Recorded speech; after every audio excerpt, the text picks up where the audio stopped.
Red and blue lights cut violently through the cold Virginia rain, reflecting off the polished black hood of the S-Class Mercedes. Inside sat a woman who commanded hundreds of thousands of troops, managed a budget in the billions, and answered directly to the highest levels of the United States government.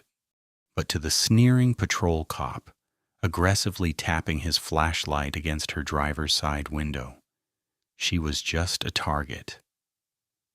He thought he was asserting his authority. He thought he was putting someone in their place.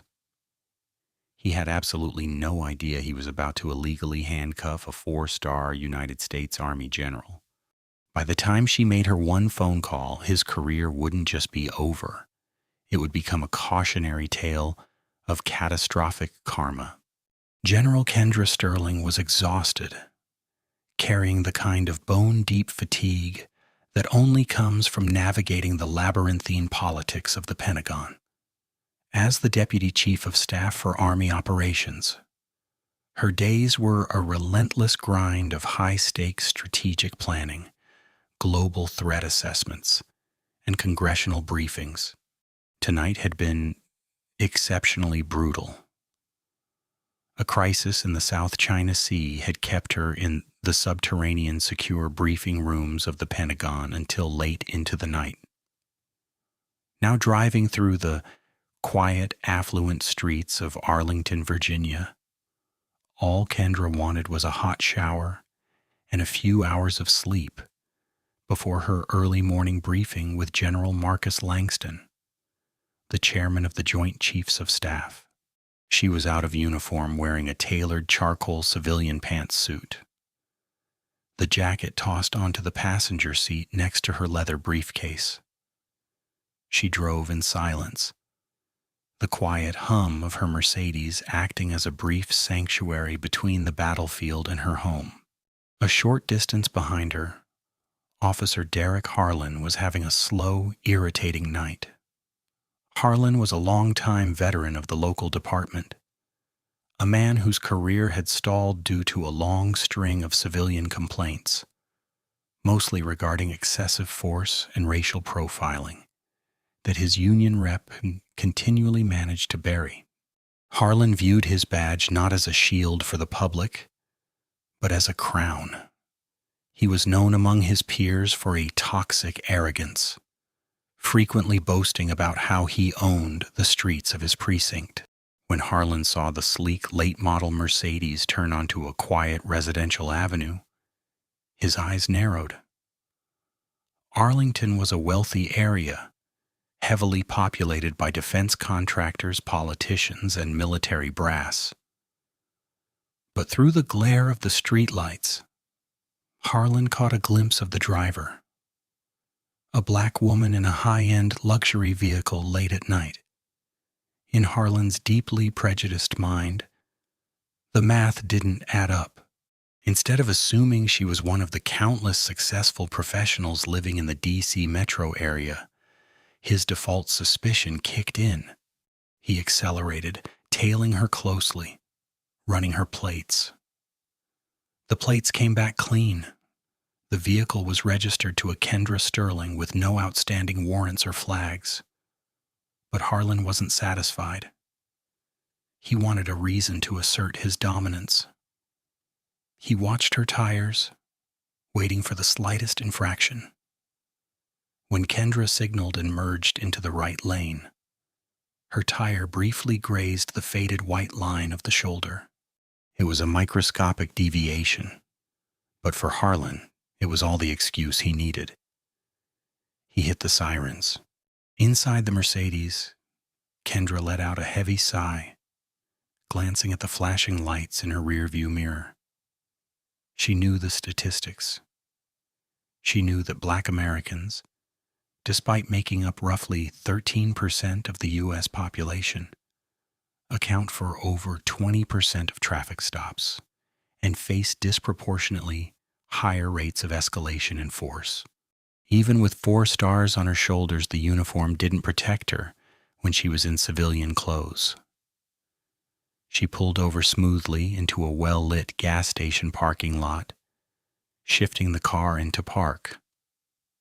Following standard protocol both as a citizen and as someone trained in risk mitigation, she turned on the interior dome light, rolled down her window, and placed both hands firmly on the top of the steering wheel. Harlan approached the car with a heavy, swaggering step. He didn't unholster his weapon, but his hand rested aggressively on the butt of his Glock. He shined his high-powered tactical flashlight directly into Kendra's eyes, blinding her.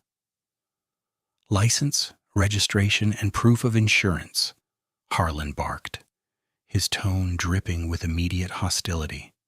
"And keep your hands where I can see them." "Good evening, officer," Kendra said, her voice calm, commanding, and perfectly modulated, the exact voice she used to brief the National Security Council. "My license is in my purse on the passenger seat. My registration is in the glove compartment. How would you like me to proceed?" Harlan scoffed, leaning in closer, the scent of stale coffee and peppermint gum wafting into the car. "I said get your license and registration. Are you deaf or just slow?" Kendra's jaw tightened almost imperceptibly, but she maintained her composure. "I am informing you of my movements, so there are no misunderstandings, officer. I am reaching for my purse now." Slowly, deliberately, she retrieved her wallet, pulling out her Virginia driver's license and her Department of Defense Common Access card, the military ID that explicitly listed her rank as general. She handed them out the window. Harlan snatched the cards from her hand. He barely glanced at the military ID, immediately zeroing in on the driver's license. "Kendra Sterling," he read aloud, his voice thick with condescension. He looked from the ID to her, his flashlight still trained on her face. "Whose car is this, Kendra?" "It is my vehicle, officer," she replied, "as the registration I am about to hand you will confirm. May I ask why I was pulled over?" "You are swerving," Harlan lied smoothly, drifting all over the road. "Where are you coming from? A party? You've been drinking?" "I am coming from work at the Pentagon," Kendra said evenly, "and I have not had a drop of alcohol." Harlan let out a sharp, mocking laugh. "The Pentagon? Right. What do you do there? Clean the cafeterias?" The sheer audacity of the insult hung in the cold night air. General Sterling had endured her fair share of prejudice, climbing the ranks of a male-dominated, historically white institution. She had dealt with microaggressions, whispered doubts, and outright disrespect. But it had been a very long time since someone had looked her in the eye and treated her like a second-class citizen on the street. "Officer," Kendra said, her voice dropping a register, taking on the cold, hard edge of a commanding officer dealing with an insubordinate private. "Look at the second card I handed you. It is a Department of Defense identification card. It states my rank. I suggest you look at it carefully before you proceed any further." Harlan sneered. He held up the heavy plastic card, squinted at it in the flashlight beam, and then chuckled dismissively.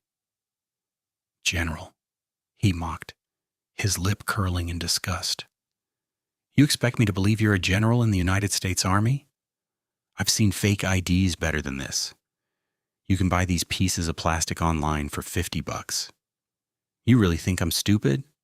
"I think," Kendra replied coldly, "that you are making a profound professional error.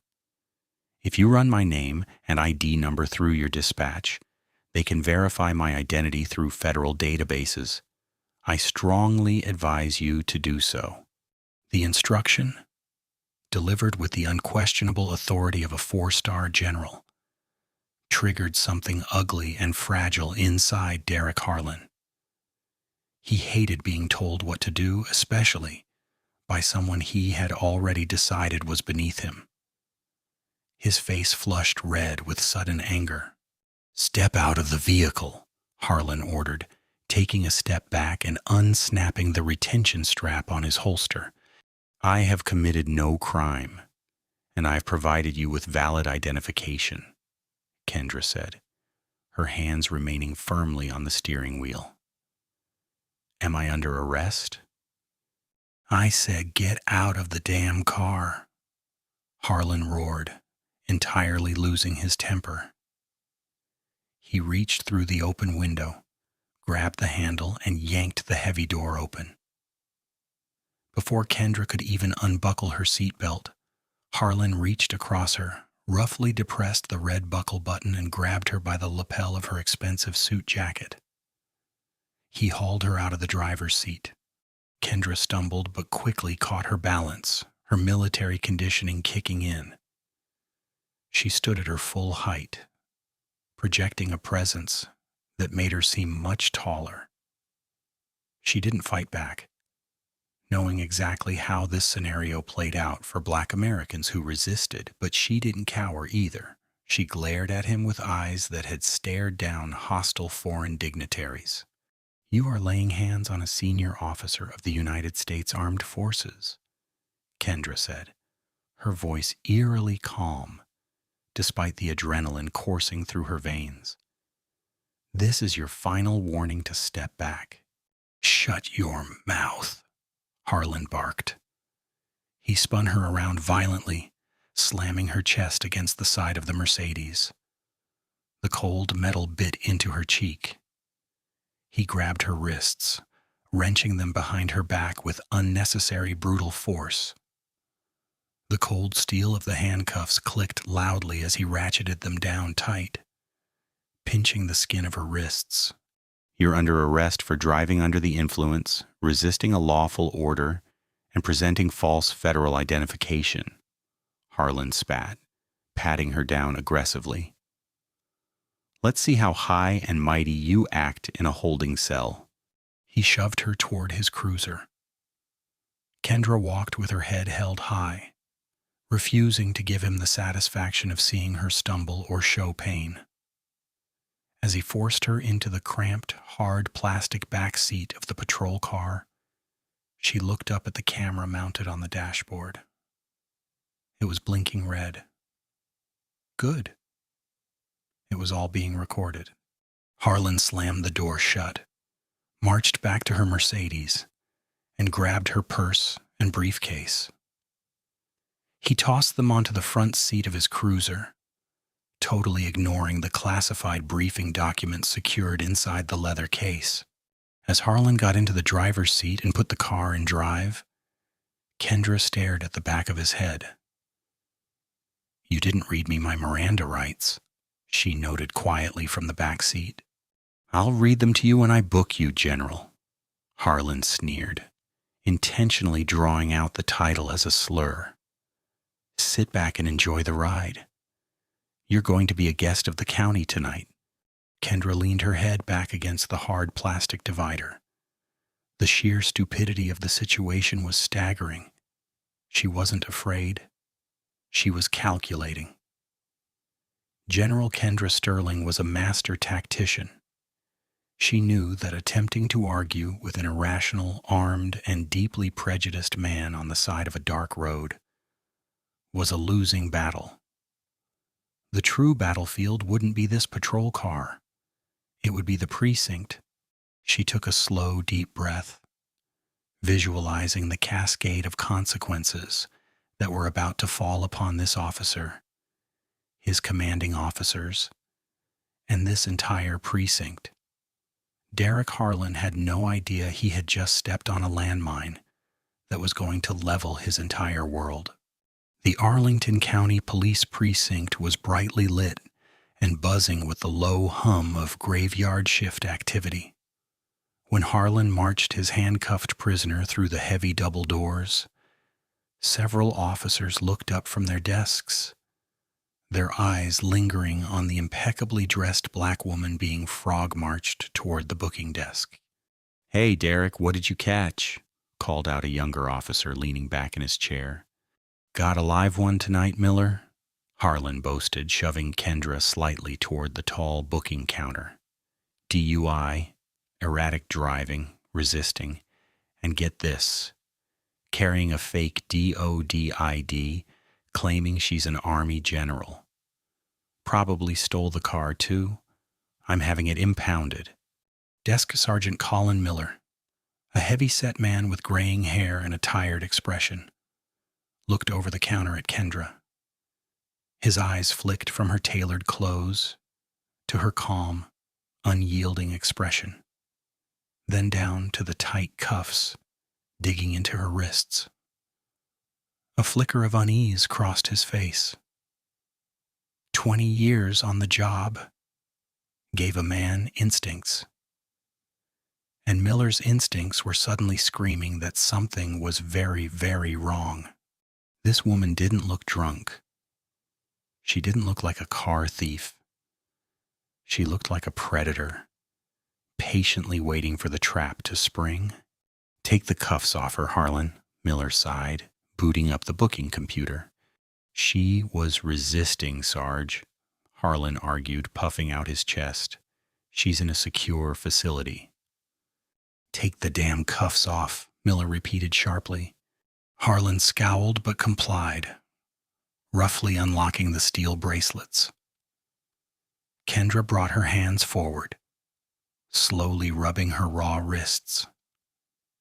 She didn't rub them in pain, but rather like a boxer rolling her shoulders before a prize fight. She locked eyes with Sergeant Miller. Sergeant, Kendra said, her voice ringing out clearly across the suddenly quiet squad room.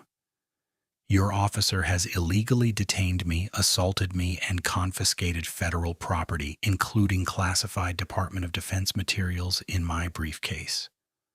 I am General Kendra Sterling, United States Army. I want my property secured immediately, and I am invoking my right to a phone call. The room went dead silent. A few officers stopped typing. Harlan laughed, a loud, grating sound. You hear this piece of work? She's still playing the character. Give it a rest, lady. Miller frowned, looking at the IDs Harlan had tossed on the desk. He picked up the common access card. He turned it over. The holographic seals caught the fluorescent light perfectly. It didn't look fake. It looked entirely real. The blood drained from Miller's face. Harlan, Miller started, his voice suddenly hollow. Did you run her plates? Did you run the DOD ID number? Plates came back to her name. But anyone can steal a car and print an ID to match. Harlan scoffed, completely oblivious to the rising panic in his supervisor's eyes. I didn't need to run the DOD number. It's obviously garbage. Miller swallowed hard. He looked at Kendra. Ma'am, General, you can have your phone call. Sarge, you've got to be kidding me. Shut up, Harlan, Miller snapped, the authority in his voice startling the younger cop. Miller pushed the heavy black desk phone across the counter toward Kendra. Dial 9 for an outside line. Kendra didn't hesitate. She didn't call a defense attorney. She didn't call a family member to post bail. She dialed a highly restricted area code number that bypassed the main Pentagon switchboard and connected directly to the National Military Command Center, the secure nerve center of the United States Armed Forces. The line rang exactly once before it was picked up. Command Center, Watch Officer Major Davies. A crisp, alert voice answered. Major Davies, this is General Kendra Sterling. Authorization code Sierra Tango Niner 7 Alpha. There was a brief pause as the major typed the code into his terminal. Authentication confirmed. Good evening, General. How can the command center assist you? Major, I am currently being held under arrest at the Arlington County Police Department headquarters on fabricated charges.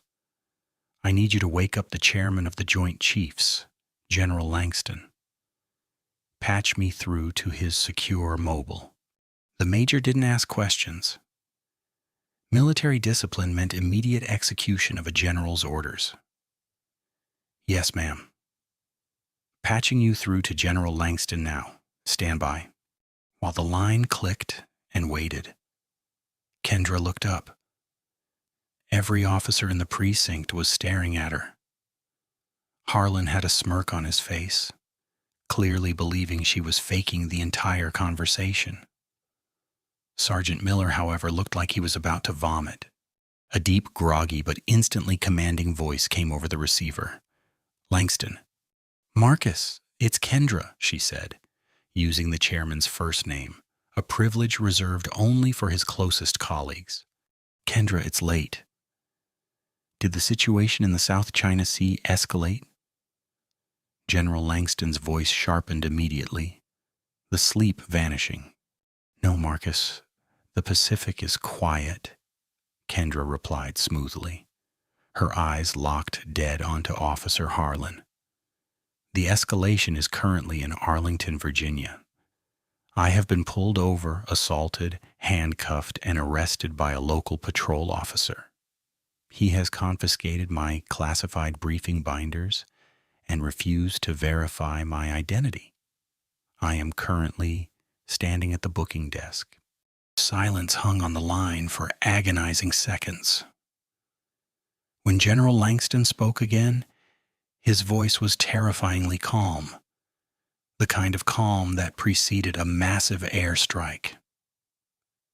Kendra, are you injured? Bruised wrists, nothing broken, but my patience is entirely exhausted.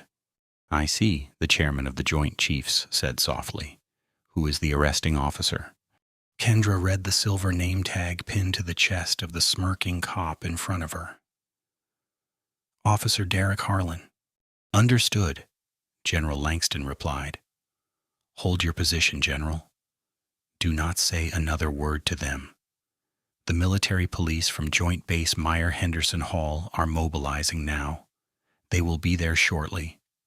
I am also waking up the Arlington Chief of Police and the mayor. We are going to turn that precinct inside out. Thank you, Marcus, Kendra said.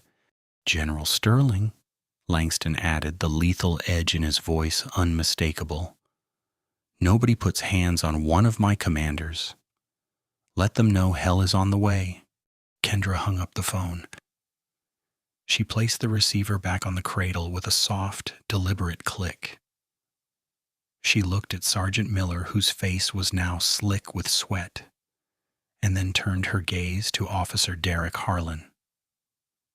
The arrogant smirk on the young cop's face was finally beginning to falter, replaced by the very first creeping shadow of profound regret.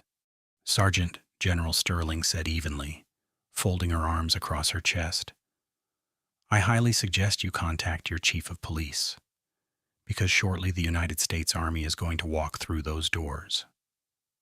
The silence in the precinct squad room was deafening, broken only by the frantic clacking of Sergeant Miller's keyboard.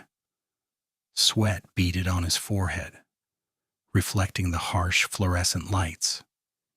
He had bypassed the local county database and logged directly into the federal NCIC system, his thick fingers trembling as he typed in the DOD identification number from the card Harlan had mocked just minutes ago. Officer Derek Harlan stood near the booking desk, his arms crossed, attempting to maintain his trademark sneer. But the edges of his confidence were fraying. He looked around the room, expecting his fellow officers to back him up, to share a laugh at the crazy lady pretending to be a general. Instead, he found half a dozen cops staring at him with expressions ranging from pity to outright horror. "Sarge, come on," Harlan scoffed, his voice lacking its previous volume. "She's bluffing. She probably called her pimp or a drug dealer. You're really falling for this." Sergeant Miller didn't answer. He hit the enter key, The screen blinked, processed the query, and then populated with a high-resolution official Department of the Army photograph of the woman standing in front of him. But in the photo, she wasn't wearing a civilian pantsuit. She was in full Class A dress uniform, 4 heavy silver stars gleaming on each shoulder board, her chest heavily decorated with rows of ribbons denoting decades of distinguished service. Name: Sterling, Kendra L. Rank: General O10, United States Army. Current assignment: Deputy Chief of Staff, G3/5/7. Headquarters, Department of the Army. Clearance: top secret/sensitive compartmented information. Miller felt the blood drain entirely from his face. His stomach dropped into his shoes. He slowly turned his monitor around so Harlan could see it. "You didn't arrest a drunk driver, Derek," Miller whispered, his voice cracking. "You assaulted and kidnapped the Deputy Chief of Staff of the United States Army." Harlan leaned forward, squinting at the screen. The color vanished from his cheeks, replaced by a sickly ashen gray. His jaw went slack. The bravado evaporated in an instant, replaced by a cold, paralyzing terror. He looked from the computer screen to General Sterling, who was standing perfectly still, watching him with the detached, analytical gaze of a predator observing a trapped mouse. "Oh, God," Harlan breathed out, taking a mechanical step backward. I thought she was—" "You thought you could do whatever you wanted," General Sterling stated, her voice slicing through the room like a scalpel. "You made a tactical assessment based on my race and my gender, and you concluded I was an easy target. You calculated incorrectly, officer." Before Harlan could formulate a response, the heavy glass double doors of the precinct burst open. There were no sirens, just the sharp, synchronized sound of heavy combat boots hitting the linoleum floor. 4 heavily armed military police officers from the elite unit at Joint Base Meier-Henderson Hall stepped into the room. They wore full tactical gear, Kevlar vests, and stern, unyielding expressions. Behind them strode Colonel Garrett Hayes, the provost marshal. He looked like a man who chewed gravel for breakfast. The local cops instinctively reached for their belts, but froze. "You don't draw on the United States military." "Attention," barked the lead MP. General Sterling didn't move, but Colonel Hayes immediately snapped a crisp, textbook salute to her, his hand rigid against his brow. "General Sterling, ma'am. Colonel Hayes, Joint Base Meier-Henderson Hall. The chairman sent us to secure you and your effects," Hayes said, his voice echoing in the stunned precinct. Kendra returned the salute smoothly. "Thank you, Colonel. My physical person is secure, though I was subjected to excessive force during a false arrest. My primary concern is the unauthorized seizure of my briefcase, which contains classified materials intended for the Joint Chiefs. It is currently in the front seat of that officer's patrol vehicle."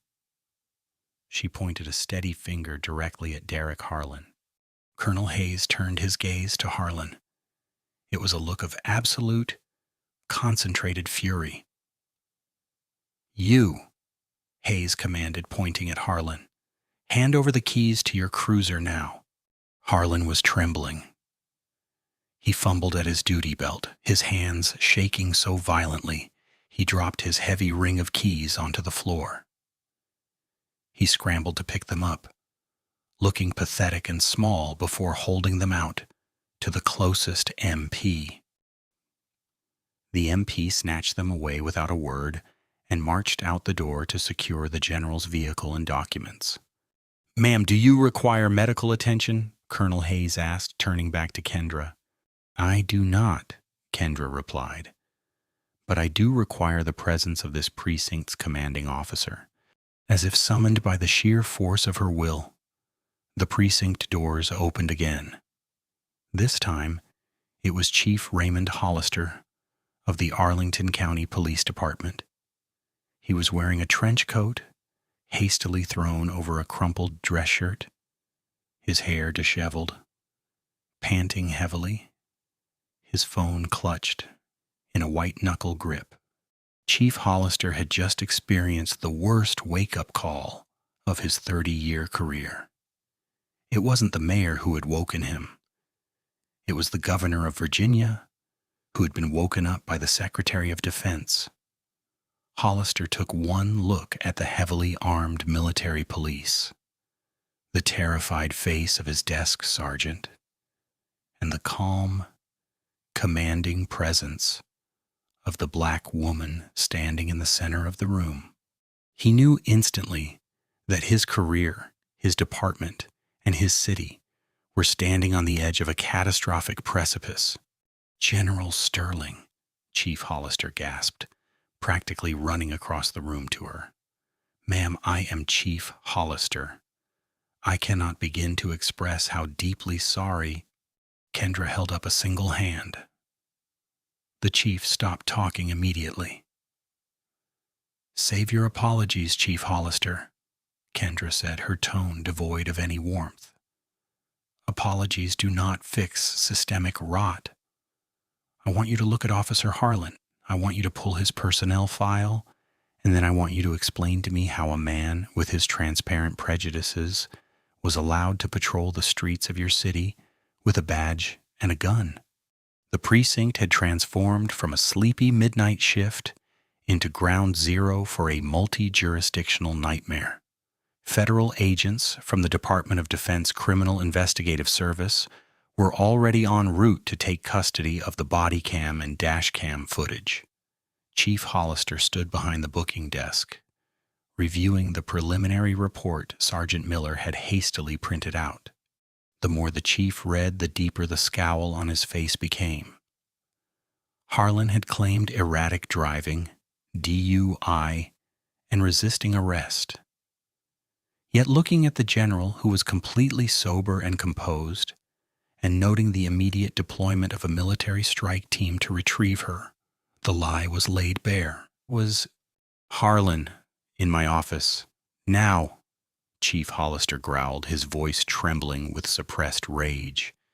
"Chief, please listen to me," Harlan pleaded, his voice high-pitched and desperate, as he followed Hollister into the glass-walled office just off the main floor. The blinds were left open, allowing everyone in the squad room, including General Sterling and the MPs, to watch the execution. "Sit down and shut your mouth," Hollister roared, slamming the door behind them. The soundproof glass muffled the yell, but the chief's red face told the whole story. "Do you have any idea what you've done?" Hollister demanded, slamming his hands on his desk. "You didn't just racially profile a civilian, which is bad enough, Derek. You assaulted a 4-star general. You illegally confiscated classified national security documents. The Pentagon is breathing down my neck. The governor is threatening to place this department under state oversight, and the FBI is probably warming up their helicopters." She drifted over the white line," Harlan stammered, clinging to his original pathetic excuse. "She was driving a $100,000 car, Chief. It looked suspicious." "Suspicious?" Hollister laughed, a harsh, bitter sound. "A successful black woman driving a nice car in Arlington is suspicious to you? Do you know what's suspicious, Harlan? Your disciplinary file, numerous civilian complaints over the years, multiple excessive force investigations. We protected you because the Union fought for you. But the Union cannot protect you from the United States military." Outside the office, the MP who had gone to retrieve the general's belongings returned. He walked up to General Sterling holding her leather briefcase. Ma'am, the vehicle is secured and the briefcase was recovered from the front seat of the patrol car. The physical locks are intact. The tamper evidence seals on the classified folders inside have not been breached, the MP reported crisply. Thank you, Specialist, Kendra said, taking the briefcase. She looked toward the glass office. She could see Harlan weeping now, his face buried in his hands. It brought her no joy. It only brought a profound sense of exhaustion. She thought of the thousands of men and women who didn't have 4 stars on their shoulders, who didn't have the chairman of the Joint Chiefs on speed dial, who had encountered men like Derek Harlan on dark roads and never made it home. Inside the office, Chief Hollister made his decision. He wasn't just going to fire Harlan. He was going to make an example of him to save whatever shred of credibility his department had left. Stand up, Derek, Hollister ordered coldly. Harlan stood wiping tears and snot from his face, looking up at his boss with pleading eyes. Chief, I'll take a suspension. I'll go back to the academy for retraining. Just don't take my badge. I'm not just taking your badge, Hollister said. He unclipped his own radio from his belt.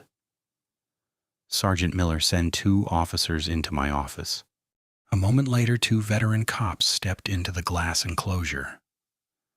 They looked at Harlan with undisguised contempt. Officer Derek Harlan, Chief Hollister said loudly, ensuring his voice carried through the open door for the general to hear. Effective immediately, your employment with the Arlington County Police Department is terminated. Furthermore, you are under arrest for official oppression, false imprisonment, and aggravated assault under color of law. Turn around and put your hands behind your back. Harlan sobbed aloud. No, you can't do this. I'm a cop. I'm one of you. You were never one of us. One of the arresting officers muttered in disgust as he grabbed Harlan's arms and wrenched them behind his back. The sharp click of the handcuffs echoing in the small office sounded exactly like the cuffs Harlan had slapped on the general earlier. They marched Harlan out of the office and directly toward the holding cells at the back of the precinct. As he passed General Sterling, Harlan looked down at the floor, unable to meet her gaze. The swaggering, arrogant bully who had terrified people on the streets for years was gone, replaced by a broken man facing years in federal prison. General Sterling watched him go, her expression unreadable. Chief Hollister walked out of his office carrying Harlan's badge and service weapon in a plastic evidence bag. He stopped in front of Kendra. General Sterling? Hollister said, his voice quiet and respectful. He is in custody. The district attorney has already been notified, and we will cooperate fully with the Department of Defense on whatever federal charges you wish to bring regarding the classified materials. We will arrange a secure escort for you back to your residence immediately. Kendra adjusted the grip on her briefcase. She looked around the precinct. The officers were all watching her, a mixture of awe and profound respect in their eyes. She had walked in as a victim of abuse of power and was walking out having fundamentally altered the power structure of the entire department. Chief Hollister, Kendra said, her voice carrying the weight of a command. Firing that man was the correct tactical maneuver, but it is only the first step. Tomorrow morning, you and I are going to have a very long conversation about the culture of your department. Because if I ever hear of one of your officers treating a citizen, any citizen, the way I was treated tonight, I promise you, I will not stop until this entire precinct is dismantled. Yes, ma'am, Chief Hollister said, swallowing hard. I understand completely. Good, General Sterling said, turning on her heel. Colonel Hayes, let's go. I have an early morning briefing with the chairman, and I'm currently running behind schedule.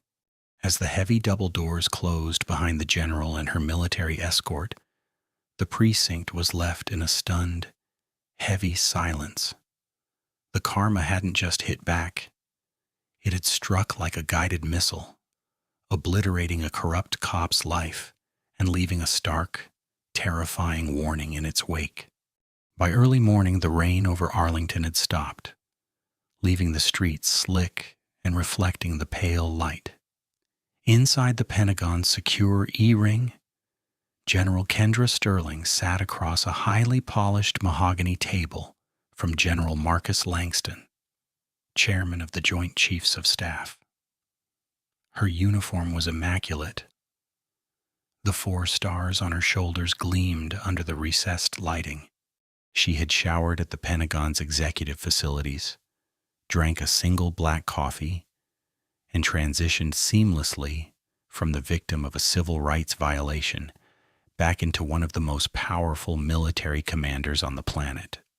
The South China Sea assets have been repositioned, Marcus, Kendra said, tapping the classified briefing folder she had successfully rescued from a patrol car just hours earlier. Carrier Strike Group 7 is maintaining its holding pattern. The readiness posture remains optimal. General Langston nodded slowly, reviewing the documents, but his mind was clearly divided. He closed the folder, steepled his fingers, and looked at his deputy chief of staff. Kendra, Langston began, his voice a low rumble. The tactical briefing is flawless as always, but I just got off the phone with the Attorney General of the United States, and before that, the Director of the FBI. I assume they have been briefed on the Arlington situation, Kendra replied evenly. Briefed is an understatement. The Department of Justice Civil Rights Division is taking over the prosecution, General Langston stated. The local district attorney in Arlington stepped aside the moment he saw the dash cam footage. Officer Derek Harlan is no longer facing state-level misdemeanors. He is facing federal felony charges in the Eastern District of Virginia: deprivation of rights under color of law, aggravated assault, and reckless endangerment of classified national security materials. The machinery of the federal government moved slowly, but when provoked by an act of such staggering hubris, it operated with terrifying, inescapable force. Later that afternoon, the reality of his situation crashed down on Derek Harlan. He had spent the night in a holding cell in his own former precinct, a poetic but agonizing torment. Every officer who walked by avoided eye contact. Soon after, he was transferred not in a standard police van, but in a black SUV driven by 2 stone-faced FBI special agents. They drove him across town to the federal courthouse in Alexandria, Virginia. Harlan was placed in a sterile attorney-client interview room. He was waiting for Garrett Oakes, the bulldog president of the local police union who had bailed him out of his previous excessive force complaints. When the heavy metal door finally opened, Oakes walked in. But he didn't have his usual blustering confidence. He carried a single thin manila folder. "Garrett," Harlan gasped, standing up, the chains around his waist rattling. "Thank God. Listen, we need to get ahead of the press on this. We need to say she was belligerent, that the dash cam doesn't show the whole—" "Sit down, Derek," Oakes interrupted, his voice flat. Harlan blinked, confused by the coldness in his union rep's voice. He slowly sank back onto the steel stool. "I'm not here to represent you, Derek," Oakes said, tossing the thin folder onto the table. "I'm here to officially inform you that the Fraternal Order of Police is declining to provide legal counsel for your defense. You are entirely on your own." "What?" Harlan's voice cracked. "You can't do that. I pay my dues. You protected me when that kid claimed I roughed him up." "That was a civilian complaint in a local jurisdiction," Oakes snapped. Leaning over the table, his face flushed. "You put a 4-star general of the United States Army in handcuffs. You seized top-secret military intelligence documents." The Secretary of Defense called the governor. "The DOJ is seeking a mandatory minimum.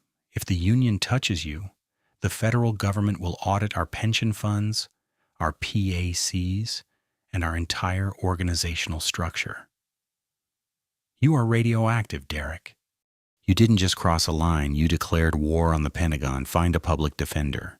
Oakes turned and walked out, the heavy door slamming shut with a finality that made Harlan flinch. The realization washed over him like ice water.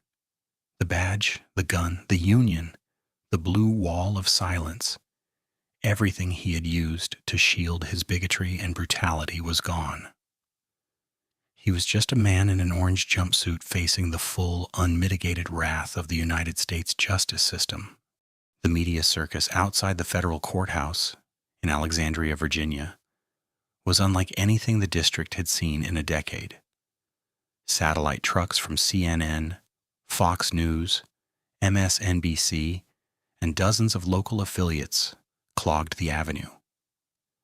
The story had exploded across the national consciousness. A racist patrol cop had arrested a sitting 4-star black female U.S. Army general, brutalized her on the side of the road, and inadvertently seized top-secret military intelligence. It was a perfect storm of civil rights violations, gross police misconduct, and national security negligence. Inside the holding cells of the federal courthouse, Derek Harlan sat on a rigid steel bench, his head buried in his hands. He was wearing a shapeless standard-issue orange jumpsuit, a stark, humiliating downgrade from the crisp, tailored police uniform he used to wear like a suit of armor. His isolation was absolute. The local police union had completely severed ties with him to avoid the catastrophic wrath of the federal government. His former colleagues at the Arlington County Police Department refused to take his calls. He was represented by attorney Nolan Barrett, an overworked federal public defender who looked at Harlan not with the camaraderie of the thin blue line, but with the exhausted irritation of a lawyer dealing with a fundamentally doomed client. "Listen to me, Derek," Barrett said, sliding a thick stack of discovery documents across the scarred metal table of the interview room. "The Department of Justice Civil Rights Division does not lose these cases. They're charging you under Title 18 United States Code, Section 242, deprivation of rights under color of law, plus federal assault and the unauthorized retention of classified national defense materials. They're offering a plea deal of several years. If we go to trial, they will seek the maximum. Take the deal." Harlan looked up, his eyes bloodshot and wide with panic. "Several years in a federal pen? I'm a cop, Nolan. I won't last 6 months in there. We have to fight it. We have to tell them she was acting erratic, that she provoked me." Barrett sighed, pinching the bridge of his nose. "Derek, they have the dash cam, they have the body cam, and they have a 4-star general who briefs the President of the United States. You have nothing. But if you want to commit legal suicide in front of a jury, I'll stand next to you." The trial of the United States versus Derek Harlan commenced soon after, in the federal courtroom. The presiding judge was the Honorable Rosalind Wyatt, a formidable jurist known for her zero-tolerance policy toward courtroom theatrics and government corruption. When the prosecution delivered its opening statement, Lead prosecutor David Rosenthal of the DOJ didn't just outline a crime. He painted a devastating portrait of a systemic bully. "Ladies and gentlemen of the jury," Rosenthal began, his voice echoing in the packed, pin-drop silent courtroom. "The badge granted to law enforcement is a shield meant to protect the public. But the defendant, Derek Harlan, twisted that badge into a weapon. On that night, he did not conduct a traffic stop for public safety. He conducted a targeted, racially motivated ambush against a citizen he deemed out of place in a luxury vehicle. He allowed his profound bigotry to blind him so completely that he ignored valid federal identification, physically assaulted a senior military commander, and recklessly endangered highly classified national security documents. This was not a mistake. This was an exercise of malicious, unchecked ego. Attorney Nolan Barrett's opening statement for the defense was a desperate, sputtering attempt to claim that policing is a high-stress job, that Harlan made a good-faith error in a high-stakes environment, and that the physical force used was standard protocol for a non-compliant suspect. It rang incredibly hollow. The true climax of the trial arrived when the murmurs in the gallery died instantly as the heavy wooden doors at the back of the courtroom swung open. General Kendra Sterling walked down the center aisle. She was in her full Class A Army service uniform. 4 heavy silver stars rested on her shoulders, and her chest was covered in rows of colorful ribbons denoting decades of deployments, commendations, and distinguished service to her country. She walked with a measured, undeniable authority. Every pair of eyes in the room, from the jury to the press box, tracked her movements. She took the oath, sat in the witness box, and folded her hands in front of her. Rosenthal approached the podium. "General Sterling, thank you for being here.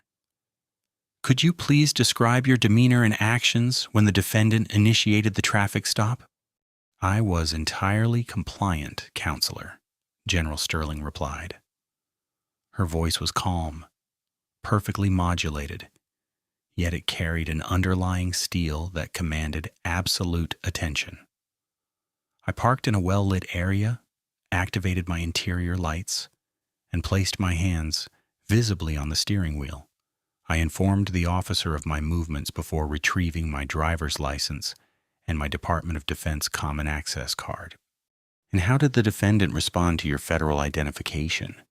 "He mocked it," she stated flatly, her eyes briefly flicking toward Harlan, who visibly shrank in his seat at the defense table. "He stated that I could have purchased it online. He then referred to my place of employment, the Pentagon, and asked if I cleaned the cafeterias there. He completely ignored the printed rank of general." Rosenthal let the weight of that statement hang in the air. "General, did you at any point resist his commands?" "I did not. I informed him he was making a professional error and requested he verify my identity through federal databases.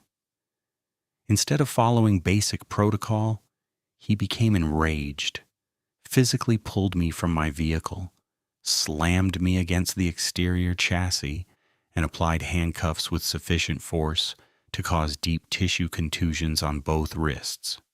When it was the defense's turn, Barrett approached the podium, looking like a man walking to his own execution.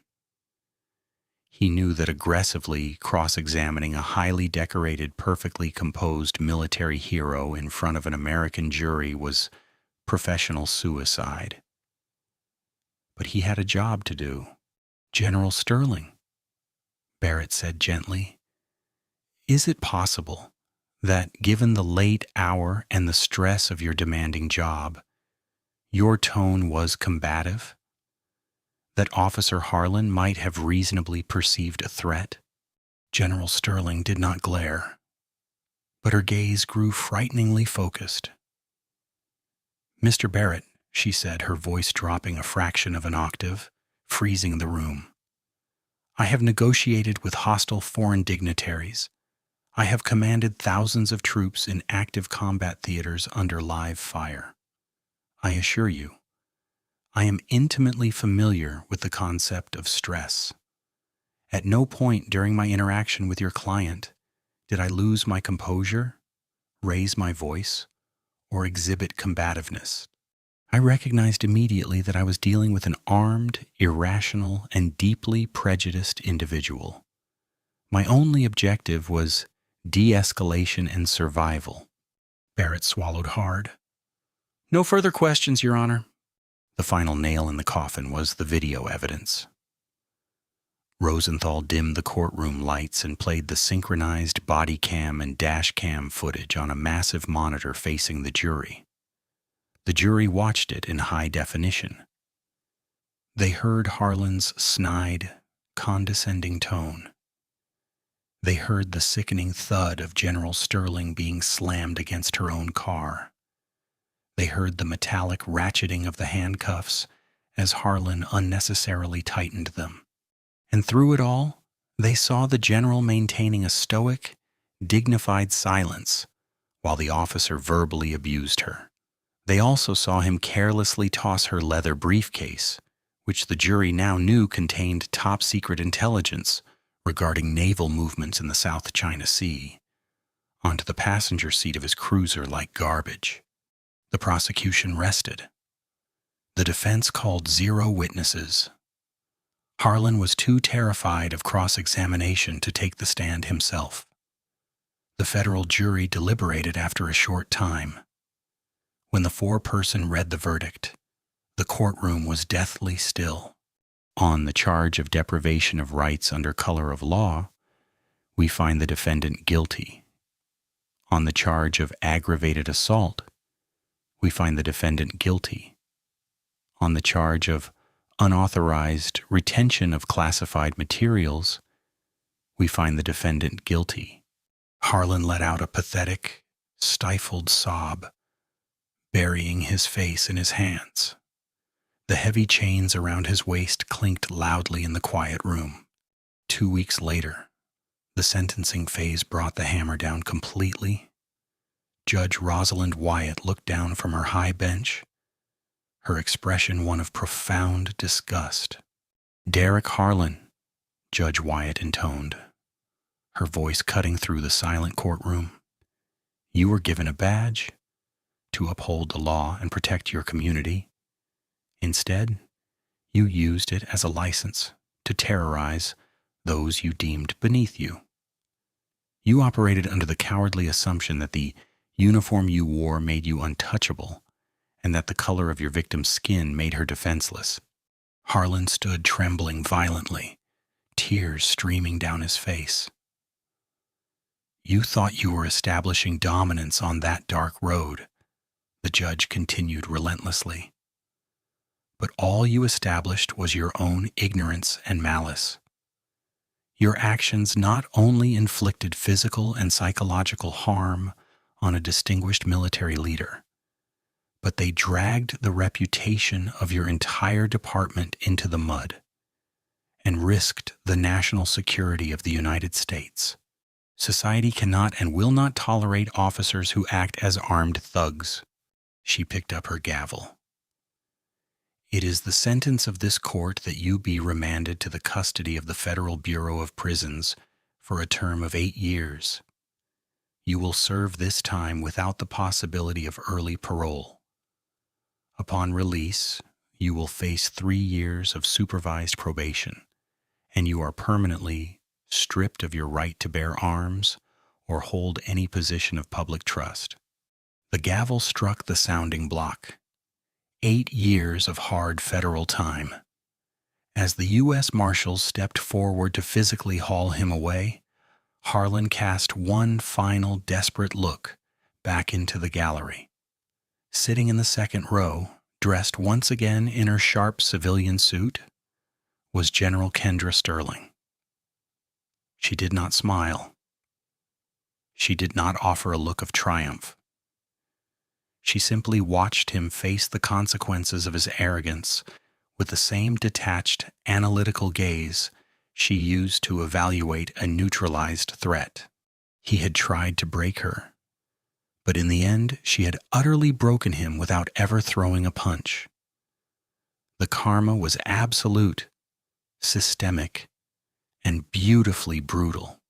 The shock wave of the trial ripped through Arlington County. The police department was forcibly placed under a Department of Justice consent decree. Chief Hollister avoided prosecution, but was forced into early retirement. Dozens of Harlan's past arrests were heavily audited, leading to the release of several individuals who had been wrongfully convicted based on his fabricated reports. Back at the Pentagon, General Sterling refused to let the incident define her as a victim. Instead, she used her unparalleled influence to initiate a joint task force between the Department of Defense and the Department of Justice. The new initiative established rigorous, federally mandated protocols for local law enforcement training regarding implicit bias and interactions with active duty personnel. She turned a deeply personal trauma into a nationwide shield for others.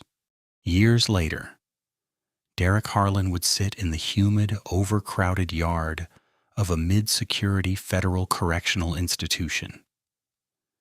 He was an outcast, a disgraced former cop, serving time alongside the very types of men he used to abuse.